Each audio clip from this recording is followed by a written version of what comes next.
Angelo, let's start with you. We'll take Out us of through the Albuquerque, rest of the year. that's a town that has not seen a world champion since the late, great Johnny Tapia. I think it was 2002, last time he was world champion. What would it mean for you to become world champ representing Albuquerque? It'd be the world for me. Johnny Tapia is a fighter I look up to. So is Daniel Romero. And to become world champion out of Albuquerque says a lot about my city. It says a lot about myself. So, I'm ready to take on that role to become a world champion and become Albuquerque's next champion. Steven, we know what Philadelphia is all about. I mean, it's a fighting city. It has always had world champions there. But if you're victorious August 1st, you would be the only person currently right now from Philly that's a world champion. What would that mean to you? It means everything to me. I feel like I always hold Philly on my back no matter what. Whether it's 5 world champions, I'm gonna still have that same mindset. And, I'm coming to fight. I just want to get it on already. Angelo, Cool Boy Steph says he feasts off of undefeated fighters. He has already knocked off 7 of them. He did an interview and said that he's going to beat you easily. Your response? At the end of the day, it's a fight. He could boast about his resume all he wants, but we're both top 5 in the world. We're both undefeated. So it doesn't really matter once we get in there. He has beat undefeated fighters, but if you look between the lines, he's been rocked, he's been dropped in all those fights, and he's not untouchable. And what do you expect is going to happen August 1st? I'm gonna get the victory, of course. Whether it goes to 12 rounds or whether it goes less than 12 rounds. I'm going in there to win that title. Cool Boy, August 1st, 2 unbeatens. What should we expect when Showtime Championship Boxing returns? You should expect a fight. I'm coming to fight. He says he's coming to fight. We both coming to fight. Of course, I've been down before. Of course, I've been rocked before. And look where I'm at. I'm still standing. I'm still here. I'm number 1 in the division. I'm here to show y'all that. Love it. Chris de Blasio, I know there are a number of people from the media who has got some questions for these young Lions looking to become world champions. I'll let you take it over so the media can ask questions. Yes, sir. Thank you very much. Our first question is from DeMichael Cole from Philadelphia Inquirer. DeMichael? Hey, Steven. Good to see you again. For this next fight, have you looked at anything from Angelo yet? And if so, what are you excited about seeing?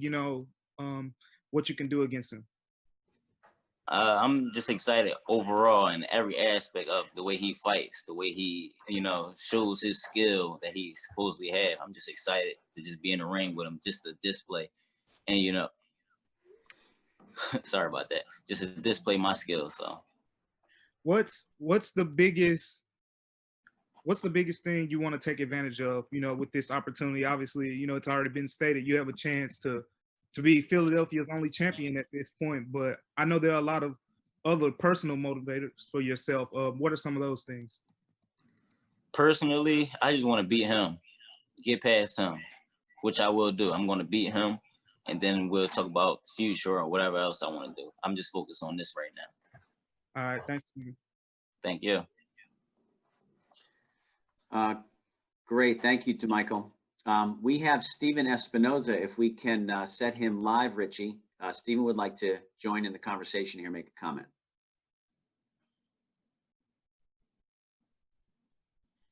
Yeah, what strikes me about this fight in this card isn't just the quality at the top of the card with two young emerging guys fighting for a world title. This August 1 card has 5 undefeated fighters and 1 fighter with the loss, and the 1 fighter with the loss is actually trying to avenge that in a rematch on this particular card. So this is a remarkably high quality competitive card, top to bottom. It's not just Fulton and Leo, although that one's a a fight fans fight, would no question. Each of these three fights is meaningful. It's among top tier guys, rising stars. These are the kinds of fights that sort out future champions from the guys who came close. So of all the things, there's a lot of excitement. There's a lot of big fights on this card. This August 1 card is sort of quietly might be the most consistent top to bottom. I see three potential wars, in those three fights on August 1st. And the fact that it's sort of the first fight back on Showtime, I think is going to motivate all of these fighters. That's great, Stephen. Thank you. Set the table. We're going to go to Sean Zittel. Sean, you'll unmute yourself. Go ahead.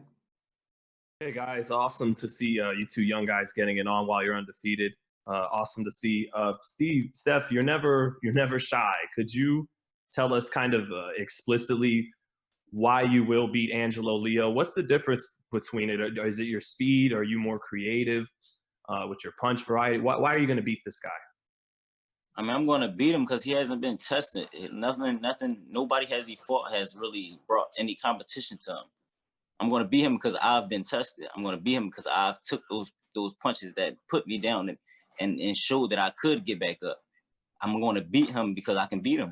My skill is better than his. My speed is better than his. I'm just all the way around better fighter than him. And Angelo, you seem more like a reserved guy, but same kind of question. When you watch Stephen, and I'm sure you've had a chance to look at him, what is it that you got that tell us why you will beat him? What will separate you from him on fight night on the 1st? I'm just more hungrier than him. I seen what he has. I seen that, I could break him down. I see his will. He doesn't have the will like I do and the heart like I do. And on top of that, I also have a lot of skill. And on August 1st, he's going to see why I'm undefeated. Thanks, guys. Just can't wait to see the fight.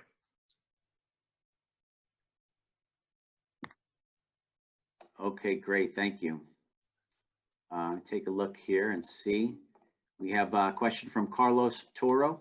Carlos, you want to go ahead? Hey, everybody, and thanks so much for taking time to talk to us. Brian, thanks so much for hosting everything.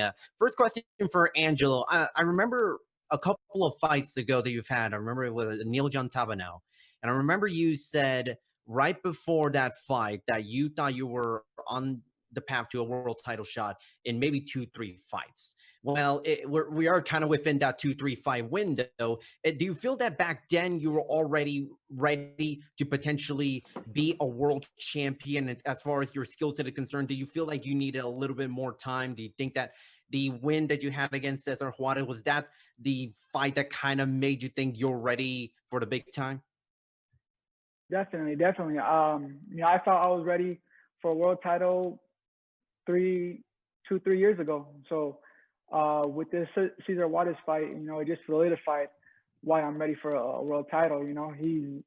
I stopped him.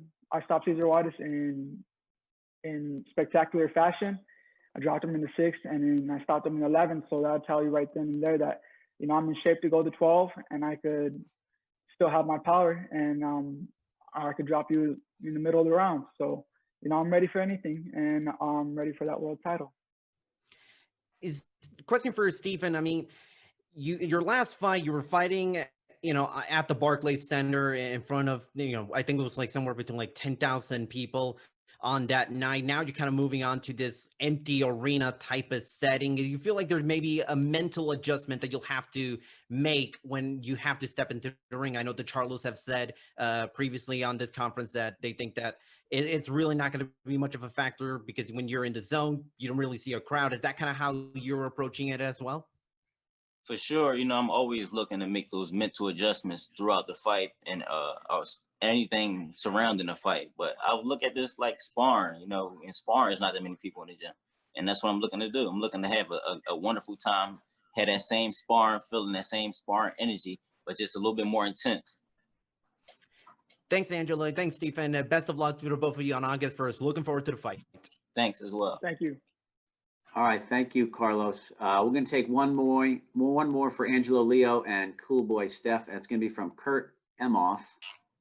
Kurt, how are you? Go ahead. Good. Can you hear me? We can. Okay, great. Listen, fellas, two undefeated fighters. You guys were kind of considered prospects, not too long ago. Now you're fighting each other for a title, but not only that, PBC has very quietly acquired some really great fighters in this weight class, and you guys have a chance to kind of rise to the top. I see there's Ray Vargas. There's obviously we got Brandon Figueroa, Daniel Roman. It's pretty loaded. So you guys looking forward to emerging victorious and taking on some really good Louis Neary. I didn't even mention Louis Neary. I mean, there's some great fights out there for you guys. Should you become victorious? Have you thought about it? Why don't Who's we the question start with for? you? Why don't we start with you, Angelo? Your thoughts about the other fighters in the division and all the possibilities that lay ahead should you have success on August 1?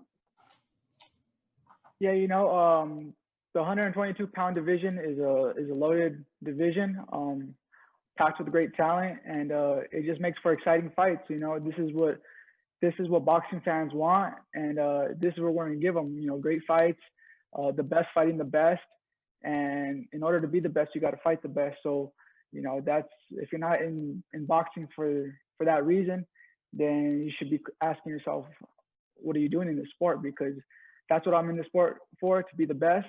And to do that, I got to fight, the Ray Vargases, all the champions in that division.